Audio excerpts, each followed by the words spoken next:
नमस्कार, news one India के digital platform पर आप सभी का स्वागत है।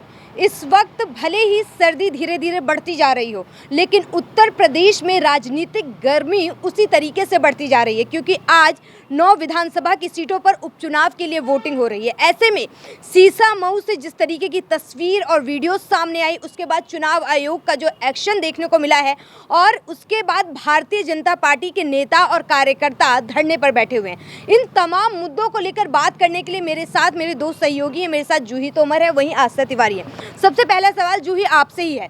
सीसामऊ में जिस तरीके से 2 पुलिसकर्मियों को सस्पेंड किया है चुनाव आयोग ने, जिसको लेकर अखिलेश यादव ने धन्यवाद भी बोला है, क्या कहेंगी? क्या किस तरीके की तैयारी थी जो इस तरीके से वो फेल हुए हैं?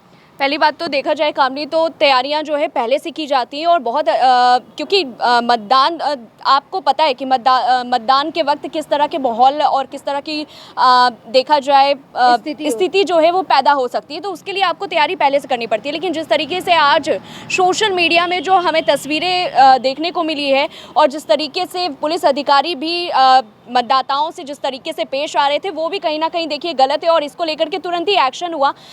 तुरंत ही एक्शन होना कहीं ना कहीं देखिए शांतिपूर्वक मतदाताओं को मतदान करवाना ये भी सही है, क्योंकि लगातार अभी हम देखें यहाँ पे अभी जो वक्त चल रहा है उस वक्त ज़्यादा मतदाता जो हैं वोट डालने जाते हैं और ऐसे में इस तरह की अगर स्थिति पैदा होगी तो लोगों के अंदर डर होगा और जिसकी वजह से वोटिंग में भी कहीं ना कहीं देखिए कम वोटिंग होगी और उसकी वजह से वोटिंग में भी कमी आएगी। बिल्कुल। आस्था, मेरा आपसे ये सवाल है, देखिए मीरापुर सीट हो, कुंदर की सीट हो, सीसामऊ पे एक्शन दिखा है हमें, अलीगढ़ में जिस तरीके से जो वोटर्स हैं वो बाइकआउट कर रहे हैं, तो इन सब चीज़ों को देखकर क्या लगता है कि तमाम जितनी भी राजनीतिक पार्टियां, हालांकि देखिए उत्तर प्रदेश में सीधा टक्कर तो समाजवादी पार्टी और भारतीय जनता पार्टी के बीच है, लेकिन ये दोनों ही पार्टियां प्रचार प्रसार तो इतने बड़े लेवल पर करती हैं, लेकिन जब चुनाव आयोग आज जिस तरीके से चुनाव आयोग को तैयार रहना चाहिए था, ये जो घटनाएं हैं ये बता रही है चुनाव आयोग तैयार नहीं है। वहीं अलीगढ़ में जिस तरीके से वोटर बाइकआउट कर रहे हैं, तो इसका मतलब ये है कि आप जनता के दिलों तक पहुँच ही नहीं पाए। बिल्कुल, एक तरफ देखिए बाइकआउट हो रहा है तो दूसरी तरफ तमाम चीज़ें देखी जाए, जैसे सीसामऊ सीट का भी आपने जिक्र किया कि वहां पर पूरी तरीके से भाजपा और सपा में कार्यकर्ताओं में झड़प देखी गई है, तो ये अव्यवस्थाएं भी बता रही हैं कि किस तरीके से उपचुनाव के दरमियान में अव्यवस्थाएं देखी गई। देखिए, जब उपचुनाव का जिक्र होता है तो ये बात किसी से छुपी नहीं है कि उपचुनाव में तमाम तरीके की धांधली की बातें जो है निकल करके सामने आती है, फिर वो कहीं पर भी हुए हो। लोकसभा के टाइम पे भी रामपुर में जो उपचुनाव हो रहे थे उसमें भी देखा गया था किस तरह से चीजें निकल करके सामने आई थी। तो ऐसे में जो अव्यवस्थितता देखी जा रही है कि अखिलेश यादव खुद प्रेस कॉन्फ्रेंस कर रहे हैं और बाकायदा अधिकारियों के नाम बता रहे हैं कि ये अधिकारी हैं जो वहां पर पूरी तरीके से व्यवस्थित रूप से काम नहीं करते हुए देख रहे हैं। उसी बीच में पहले भी बुर्का को लेकर के काफी ज्यादा बवाल हुआ कि बुर्का उठा करके नहीं देखना है कि कौन है क्या है, कि जांच होनी चाहिए, तमाम जो चीजें देखी गई हैं। और रही बात, आपने जो बात कही कि बयानबाजी की, पार्टियां बयानबाजी तो बहुत करती है। एक तरफ अखिलेश यादव बात कहते हुए नजर आ रहे हैं कि विकास के मुद्दे पर किसी ने भी बात नहीं करी, लेकिन क्या उनकी पार्टी ने बात करी?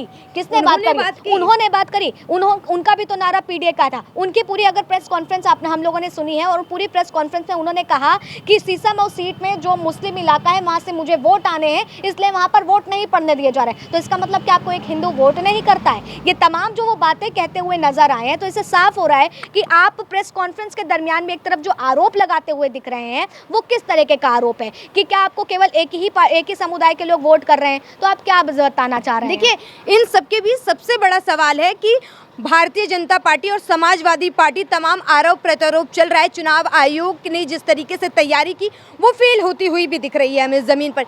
इसके साथ साथ जब आस्था ने पीडीए की बात की, तो जूही मैं आपसे ये जानना चाहूँगी कि मायावती, दलित जिन्हें अपना नेता मानते हैं, बहन जी की तरफ एक उम्मीद के साथ देखा जाता है और बहन जी हालांकि मैदान में तो दिखी ही नहीं, इसके साथ ही कम से कम सोशल मीडिया पर एक्टिव दिखती थी। इस वक्त तो सोशल मीडिया पर भी एक्टिव नहीं है। इस तरीके की घटनाएं सुबह से हो रही हैं, लेकिन उनका महाराष्ट्र और झारखंड के चुनाव के लिए एक पोस्ट तो हो जाता है, लेकिन उत्तर प्रदेश के उपचुनाव के लिए एक पोस्ट नहीं करती हैं बहन जी। आप एक पोस्ट की बात करिए, उन्होंने तो पूरे उत्तर प्रदेश में प्रचार तक ही नहीं किया। देखा जाए तो महाराष्ट्र और झारखंड में एक चुनावी प्रचार जरूर किया था उन्होंने, मायावती ने, लेकिन उत्तर प्रदेश में एक भी चुनावी प्रचार नहीं किया। और जो उनके उम्मीदवार हैं, जो पार्टी के उम्मीदवार हैं, जो कार्यकर्ता हैं, वो भी ये कहते हुए नजर आ रहे हैं कि मायावती ने हमें तो लवारिस छोड़ दिया है। तो देखिए, ये शब्द ऑलरेडी बयां कर रहा है कि मायावती जो है जिस तरीके से उपचुनाव के जब उपचुनाव की तारीखें पास आ रही थी तो मायावती बड़े ज़ोरों शोरों और बहुत ही एक्टिव मोड से नज़र आ रही थी और कह रही थी कि इस बार जो है बीएसपी जो है अपनी खोती हुई ज़मीन को पाएगी। लेकिन आखिरकार वो मायावती का जोश आखिरकार गया तो गया कहाँ, क्योंकि ज़मीन तो यही है लेकिन वो ज़मीन में उतरी ही नहीं और मैदान में सामने ही नहीं आई। ऐसा लग रहा था जैसे वो डर के भाग गई हो, लेकिन डर के भागने के लिए भी मैदान में उतरना पड़ता है, तो वो मैदान में ही नहीं दिखी एक तरीके से देखा जाए तो। बिल्कुल सही बात है कि डर के भागने के लिए भी कम से कम एक बार तो आपको मैदान में उतरना चाहिए था। लेकिन सबसे बड़ी बात यह है कि बहन जी ने जब कहा था कि पहली बार बीएसपी उपचुनाव में मैदान में उतर रही है, तब उन्होंने ये भी कहा था कि मेरे इस ऐलान के बाद ही समाजवादी पार्टी और भारतीय जनता पार्टी दोनों डरी हुई है। लेकिन इस वक्त स्थिति क्या है, प्रचार के समय आपने और हमने क्या देखा वो सभी को पता है। आस्था, क्या लगता है इस तरीके की वोटिंग से क्या 2027 का रोड मैप तैयार हो भी पाएगा? क्योंकि नतीजे कुछ भी आए, क्या उन नतीजों पर आप, हम और जनता विश्वास कर पाएगी? बिल्कुल, जिस तरह से अव्यवस्थाएं दिख रही हैं उस तरह से मुझे नहीं लगता है कि विश्वास देखा जाएगा, क्योंकि विपक्ष ईवीएम पर आरोप तो लगाता ही है।